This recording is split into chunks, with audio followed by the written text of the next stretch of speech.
যারা আমাকে বলো না যে ভাই 15,000 টাকার মধ্যে কোন সাইকেলটা ভালো হবে, আজকে বলতে চলেছি। তো ফাইনালি গাইস দোকানে চলে এসে গেছি। এই দোকানে আমার গিয়ার সাইকেলটা কিনেছিলাম, তো এখন আর একটা সাইকেল কিনবো। এটা হলো 2.0, প্রথমেরটা 1.0 ছিল। তো বুঝতে পারছি না যে কোন সাইকেলটা নেবো, সে বলতেছে 2.0 নেবে সে, তাই ফাইনালি এই সাইকেলটা কিনলাম। এছাড়াও নতুন সাইকেলের জন্য নতুন মাঠগার্ড এবং পেগ আরো অনেক কিছু নিতেছি। আসসালামু আলাইকুম গাইস, সবাই কেমন আছেন? আশা করি সবাই অনেকটাই ভালো আছেন। তো গাইস আজকে যাচ্ছি একজনের একটা গিয়ার সাইকেল কিনতে। আমার না অবশ্যই, মানে সে আমাকে বলেছিল যে ভাই আমি একটা গিয়ার সাইকেল কিনবো, তুমি আমার সাথে যাবে এবং কোন সাইকেলটা নেওয়া ভালো হবে এতটুকু জাস্ট বলবে। তো এই জন্য গাইস এখন আমাকে বাইক নিয়ে যেতে হবে সেই দোকানে, যেই দোকান থেকে আমি গিয়ার সাইকেলটা কিনেছিলাম। আর সে কিন্তু অটোতে যাচ্ছে। আমার বাড়ি থেকে তার বাড়ি হচ্ছে প্রায় 1 কিলোমিটার দূরত্ব তো হবেই আর কি। সে দুইজন আসবে, আরেকজন সাথে নিয়ে আসবে, এই জন্য তিনজন তো বাইকে যাওয়া যাবে না, এই জন্য আমি একা যাচ্ছি, তারা নাকি অটোতে আসতে আসে। এই জন্য এখন আমাকে যেতে হবে সেই দোকানে, যেই দোকানে গিয়ার সাইকেল কিনেছিলাম আর কি। আর গাইস এই বড় ভিডিওগুলো না বানাতে একদমই ভালো লাগতেছে না, তার কারণ হচ্ছে ভাই এত কষ্ট করে আমি সাইকেল রাইডের যে ভিডিওগুলো বানাই, বড় লং ভিডিও, ওই ভিডিও ভাই ভিউ আসে না, মানে তোমরা দেখোই না, কয়েকজন শুধু দেখো, কিন্তু অনেকে পছন্দ করে না, যার ফলে ওই ভিডিওগুলো কম আসতেছে। আচ্ছা গাইস, অনেকে আমাকে জিজ্ঞেস করো ভাই 10,000 টাকার মধ্যে কোন গিয়ার সাইকেলটা ভালো, 12,000 টাকার মধ্যে কোন গিয়ার সাইকেলটা ভালো, 15,000 টাকার মধ্যে কোন গিয়ার সাইকেল ভালো। তো আজকের ভিডিওতে একটা ধারণা দিয়ে দেবো আর কি। আর একটা কথা গাইস, আমি যে নতুন একটা সাইকেল তৈরি করতেছি আমার নিজের, মানে অনেক দিন আগে তোমরা দেখেছো দুইটা চাকা কিনেছি, ওই সাইকেলটা কিন্তু বর্তমান তৈরির জন্য যে পার্টসগুলো দরকার ওইগুলো কিনে রাখতেছি, কারণ ওই সাইকেলটা 1 লাখ টাকার কাছাকাছি বা বেশিও যেতে পারে। আমার টার্গেট হচ্ছে 1 লাখ টাকার উপরে হয়তো যাবে, এই জন্য সাইকেলটা অনেকটা লেটে আসতেছে।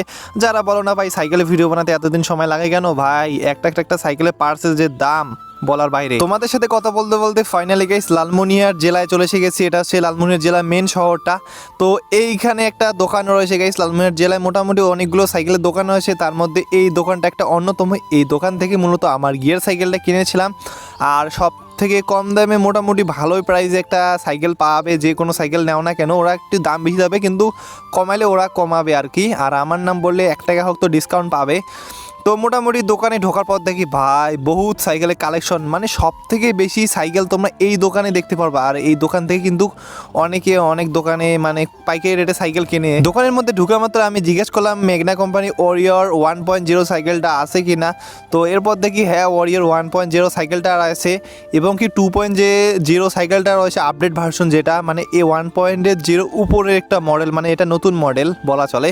তো এই মডেলটাও কি আছে। আর যে সাইকেল নেবে এই যে দেখতে পাচ্ছ সেই ছেলেটা চলে এসে গেছে, এর নাম হচ্ছে তানজিবুল। সে নাকি সাইকেল চালিয়ে স্কুলে যাবে। তো সে বলতেছে যে আমাকে এরকম একটা সাইকেল কিনে দাও। আমি তাকে জিজ্ঞেস করতেছিলাম তোমার বাজেট কত হাজার টাকার মধ্যে সাইকেলটা নেবে। এরপর আমি জানতে পারলাম যে 15,000 টাকা থেকে অনেক কম দামে সে ভালো একটা সাইকেল খুঁজতেছে।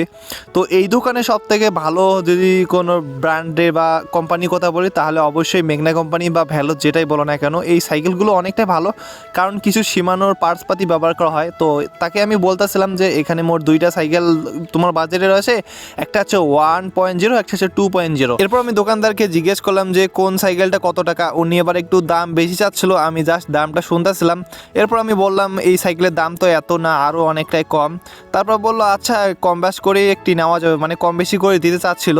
তো এরপর আমি তাকে বললাম যে তুমি কোন সাইকেলটা পছন্দ করতেছো। তো প্রথমে আমি বললাম যে ওরিওর যে 1.0টা রয়েছে এই সাইকেলটা দেখতে পারো, যদি তোমার বাজেট 13,000 টাকার মধ্যে হয় থাকে, কারণ এই সাইকেলটা অ্যালুমিনিয়াম বডি, অনেকটা ভালো সাইকেল, বিশেষ করে সীমানোর পার্টসপাতি ব্যবহার করা হয়েছে, যার ফলে সহজে নষ্ট হবে না। বলার পর সে আমাকে বলতেছে আচ্ছা ঠিক আছে ভাইয়া এই সাইকেলটা তুমি বের করো, দেখা যাক সাইকেলটা পছন্দ হয় কিনা। মানে 2টা সাইকেলে বের করবো, তারপর সাইকেল পছন্দ করব। আর এখানে ম্যাগনা কোম্পানি আরও অনেক দামি দামি সাইকেল ছিল, এই সাইকেলটা মানে 17,500 টাকা নন অয়েল ব্রেকের। তো দেখতে পাচ্ছ গাইস এখানে 1.0 যে সাইকেলটা রয়েছে 71-এর, এই সাইকেলটা বের করতে আসছে, যেটা আবার 3.0 ওইটা হচ্ছে আলমবাসা সাইকেলটা। কালারটা দেখতে সেম লাগতেছে, বাট এখানে অনেক কিছু পরিবর্তন আছে এই সাইকেলের মধ্যে। তো তারপর গাইস এখানে 2.0 খুঁজতেছি, হ্যাঁ এই তো পেয়ে গেছি। এটা হচ্ছে নিয়ন কালারের একটা, মানে সবুজের মতো নিয়ন কালার। এই কালারটা আবার ভালো, অনেক দূর থেকে চোখে পড়ে। মিলনের সাইকেলের যে কালারটা রয়েছে এটা সেম কালার, নিয়ন কালার এটাও। তো এটা আর এটা 1,000 টাকা কম বেশি, মানে ওই সাইকেলটা যদি 14,000 হয় তাহলে এই সাইকেলটা 15,000 টাকা দাম যাচ্ছিলো আর কি।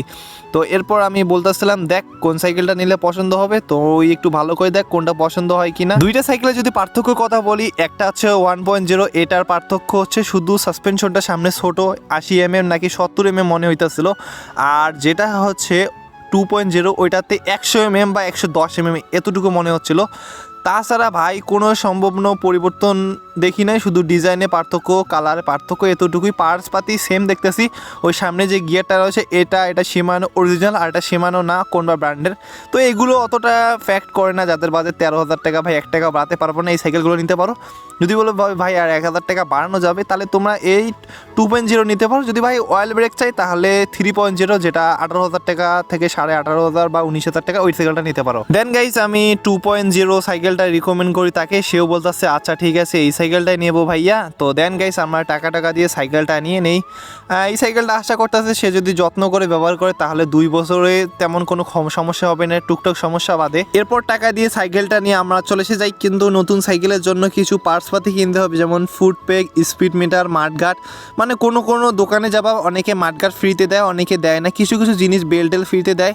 কিন্তু এখানে যেহেতু আমরা অনেক কম দামে পেয়েছি, সাইকেলটার দাম নিয়েছিল 14,000 টাকা। অন্য জায়গায় হয়তো 14,500 টাকা বা আরও কম পাবে কিনা আমি জানি না, বাট দামটা অনেকটা ভালো ছিল, আমার কাছে ভালোই মনে হয়েছিল। তো এরপর গাই সাইকেলের জন্য আমরা এই মাডগার্ডটা নিয়ে নিই। এটার দাম 100 কত টাকা জানি নিল, 120 টাকার মতো নাকি 30 টাকা নিল। এরপর গাই সে বলতেছে যে ফুট পেগ লাগাবে, তার সাইকেলে পেগ লাগবে, মানে পিছনে যে দুইটা থাকে না অনেকে, এগুলোকে পেগ বলে। তো আমি তাকে রিকমেন্ড করতেছি এই পেগগুলো দেখতে পারো। এই দোকানে আহামরি ওই রকম দামি পেগ নাই, শুধু এই লোহার পেগগুলো আছে, এগুলো সহজে ভাঙে না আর কি। আরগুলো আছে মাত্র ওই 80 টাকা নাকি 90 টাকা, ওইগুলো আবার ভেঙে যায়। এগুলোর দাম জিজ্ঞেস করেছিলাম, মাত্র 120 টাকা চাচ্ছিল। হ্যাঁ ঠিকই আছে, কম টাকায় ভালো আর কি, খুবই আহামরি বলবো না ভালো।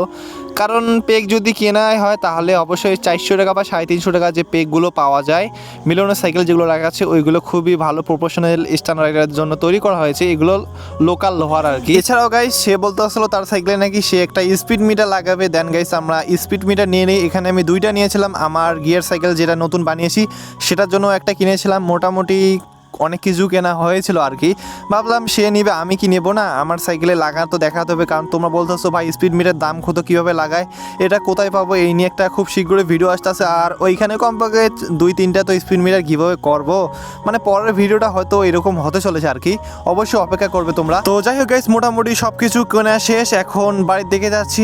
আর যেহেতু সে সাইকেল চালিয়ে যাবে এই জন্য আমি আবার তাকে টেনে নিয়ে যাব। তো কীভাবে নিয়ে যাচ্ছে একটু দেখো, মানে আমার বাইকে যে এই যে হ্যান্ডেলটা, সরি হ্যান্ডেল না, পিছন দিকে যে দুই দিকে দুটো শিং থাকে, একটা শিং ধরবে, আমি তাকে টেনে নিয়ে যাবো আর কি। ধরো গাইস আমার নতুন সাইকেল দেখো, বাইকে করে নিয়ে যাইতেছি হেল্পের সাহায্যে, কারণ ওই সাইকেলে এমনিতে হাওয়া কম, নতুন সাইকেলে হাওয়া কম দেওয়া একটু ভালো।